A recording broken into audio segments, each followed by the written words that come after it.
శివుడిని నమ్ముకుంటే కష్టాలు ఎక్కువ అంటారు, నిజమేనా? నాకు ఈ క్వశ్చన్ వచ్చింది. ఈవెన్ దానికి రీసెంట్గా నాకు ఆన్సర్ కూడా దొరికింది. 100% శివుడిని నమ్ముకున్న వాళ్ళకి కష్టాలు ఎక్కువ అయిపోతాయి. ఇది రాసి పెట్టుకోండి. మీరు ఏ సిద్ధాంతం చదివినా, ఏ పండితుని అడిగినా, ఎవరేం చెప్పినా ఇదే 100% ట్రూ. శివుడిని నమ్ముకున్న వాళ్ళకి కష్టాలు ఎక్కువైపోతాయి. శివుడు ఎలా చేస్తాడంటే, ఇప్పుడు వేరే దేవుళ్ళని నమ్ముకున్నాం అనుకోండి, నమ్ముకోవడం అంటే అందరూ ఒకటే, బట్ మనకు స్టోరీస్లో చాలా ఉంటాయి. బట్ నాకు తెలిసింది, నాకు అర్థమైంది, నేను చెప్తా.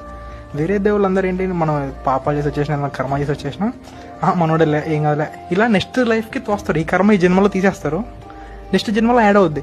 శివుడు ఏం చేస్తాడంటే, నువ్వు కర్మ లిస్ట్ ఉంది శివుడి దగ్గర. నువ్వు ఎప్పుడైతే శివ డివోటీ అయిపోతావో, శివుడు నీ కర్మను తీసేయడం మొదలు పెడతాడు. నేను చెప్తున్నాను కదా, రాసి పెట్టుకొని. మనం ఎప్పుడైతే శివుడికి కనెక్ట్ అయిపోతామో, శివుడు నీ కర్మను తీసేయడం మొదలు పెడతాడు. అవి మనం కష్టాలు అనుకుంటూ ఉంటాం. ఆ కర్మ ఎప్పుడైతే కంప్లీట్గా వెళ్ళిపోద్దో, అప్పుడు శివుడు వస్తాడు నీ దగ్గరికి. ఇప్పుడు ముందు వచ్చేదనుకో, నువ్వు శివుడు వెళ్ళిపోతావు. అందుకే శివుడు ముందు రాడు. కష్టాలు పెట్టి పెట్టి అంటే మన కర్మ అనేది క్షయం అయిపోతూ ఉంటుంది. కర్మ ఎప్పుడైతే జీరో అయిపోద్దో, అప్పుడు ఆట మొదలవుద్ది. ఇవి ఇందుకు జరిగాయా అని మనకి రియలైజ్ అయిపోతాం.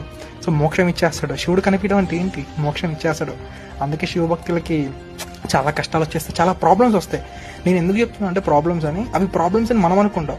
బట్ మన లైఫ్లలో, లైఫ్ సైకిల్స్లలో, గత జన్మలు కానీ ఎప్పుడైనా చేసిన కర్మలన్నిటికీ అనుభవించాలిగా. అవన్నీ శివుడు ఇప్పుడే నువ్వు అనుభవించడం, నేను ఇస్తాను నీకు ఇవన్నీ అంటే